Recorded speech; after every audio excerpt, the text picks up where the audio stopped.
বন্ধুরা, তোমরা যদি দালিয়ার ওই সেম রেসিপি খেয়ে বোর হয়ে গেছো, তাহলে একবার এই রেসিপিটা ট্রাই করে দেখতে পারো। এইটা তোমরা ব্রেকফাস্ট, লাঞ্চ বা ডিনার যে কোনো টাইমে খেতে পারো। আমি এটা বানিয়ে নিয়েছিলাম আজকে ব্রেকফাস্টে। আমি নিজেও এটা আজকে প্রথমবার বানিয়েছিলাম। খেতে কিন্তু বেশ ভালোই হয়েছিল। প্রথমে যেটা আমাদের করতে হবে, একটা কড়াই বা প্যানে ভালোভাবে দালিয়াটাকে কালার চেঞ্জ হওয়া অবধি ভেজে নিতে হবে। তারপরে 2 থেকে 3 বার ভালোভাবে দালিয়াটাকে ধুয়ে নিতে হবে। এরপরে দালিয়ার জলটাকে ঝরিয়ে নিতে হবে, একটুও যেন দালিয়ার মধ্যে জল না থাকে। এরপরে একটা প্যানে অল্প একটু তেল দিয়ে কাজু কিশমিশ, ক্যাপসিকাম, টমেটো দিয়ে ওইগুলো ভালোভাবে ভেজে নিতে হবে। ভাজা হয়ে গেলেই সবজিগুলো আমি তুলে নিয়েছি।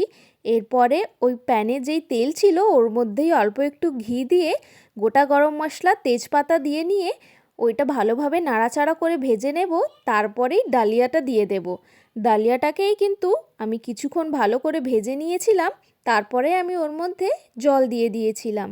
জলটা ফুটে উঠলেই ওর মধ্যে আমি পরিমাণ মতন নুন আর চিনি দিয়ে দিয়েছিলাম। 3 থেকে 4 মিনিট এবার ঢাকা দিয়ে ভালো করে ফুটিয়ে নিয়ে ঢাকাটা খুলে ওর মধ্যে আমি ভেজে রাখা সব সবজিগুলো দিয়ে গরম মশলা দিয়ে দিয়েছিলাম আর ভালো করে আবার ভেজে নিয়েছিলাম।